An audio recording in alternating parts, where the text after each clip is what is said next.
సతతమంతా చేదుగా మిగిలేనే కలిగిన చేదంతా తొలగునే ఇకపైనే నిజముగా ఇది జరుగునా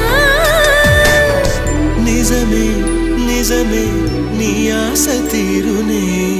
అడిగా బ్రహ్మని నిన్నని నా తోడుగా నిన్నటి నిదురలోని కలలలోనా అటులే కమ్మనువా కమ్మని తన మాటలే